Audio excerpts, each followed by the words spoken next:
హైదరాబాద్ గచ్చిబౌలి సిద్దిక్ నగర్ లో త్రుటిలో పెను ప్రమాదం తప్పింది.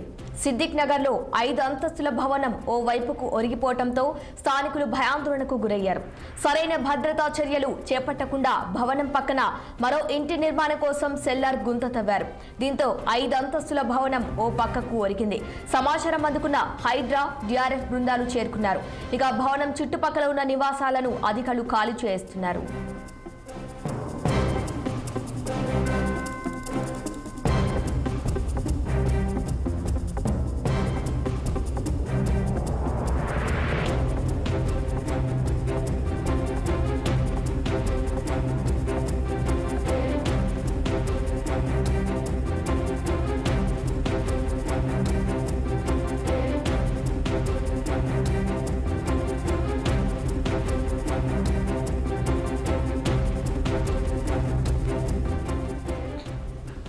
హైదరాబాద్ గచ్చిబౌలి సిద్దిక్ నగర్ లో త్రుటిలో పెను ప్రమాదం తప్పింది. సిద్దిక్ నగర్ లో 5 అంతస్తుల భవనం ఓ వైపుకు ఒరిగిపోవడంతో స్థానికులు భయాందోళనకు గురయ్యారు.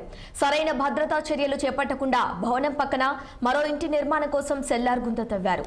ఇక ఇదే ఘటనకు సంబంధించి మరింత సమాచారం మా సీనియర్ కరెస్పాండెంట్ శ్రీనివాస్ అందిస్తారు. శ్రీనివాస్, చెప్పండి. హైదరాబాద్ గచ్చిబౌలిలో పెను ప్రమాదం తప్పిందని చెప్పొచ్చు. ఎందుకంటే ఈ సిద్దిక్ నగర్ లో కూడా 5 అంతస్తుల భవనం ఒకవైపు వరగడంతో కూడా స్థానికులు భయాందోళనకు గురయ్యారు. అయితే ఆ భవనంలో ఉన్నటువంటి నివాసస్తులు ఒక్కసారి భయాందోళనకు గురై ఇంటి నుండి బయటికి వచ్చారు. అయితే పక్కన అంటే ఎలాంటి ఏదైతే పర్మిషన్ లేకుండా కూడా ఏదైతే తెల్లారి కోసం పెద్ద గోతి దూరిన నేపథ్యంలో కూడా పక్కనే దానికి సంబంధించి ఆ బిల్డింగ్ ఒరిగినట్టు కూడా తెలుస్తుంది. ఈ క్రమంలో కూడా దానికి సంబంధించి అక్కడ ఇంటి నుండి ఒక్కసారి బయటకు వచ్చి అర్థనాలు చేసిన పరిస్థితి. అయితే ఎక్కడ పడిపోతుందో, ఎలాంటి ప్రమాదం సంభవిస్తుందని మాత్రం ఒకేసారి భయాందోళనకు గురైన పరిస్థితి కనపడుతుంది. అంటే భద్రతా చర్యలు చేపట్టకుండా తెల్లారి గుంత తీయడం దానిపై కూడా స్థానికులు మండిపడుతున్నారు.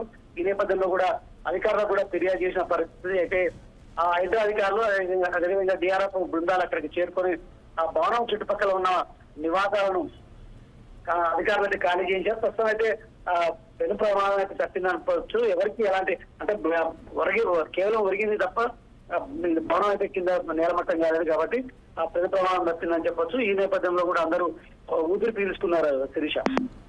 Okay, right Srinivas, thank you.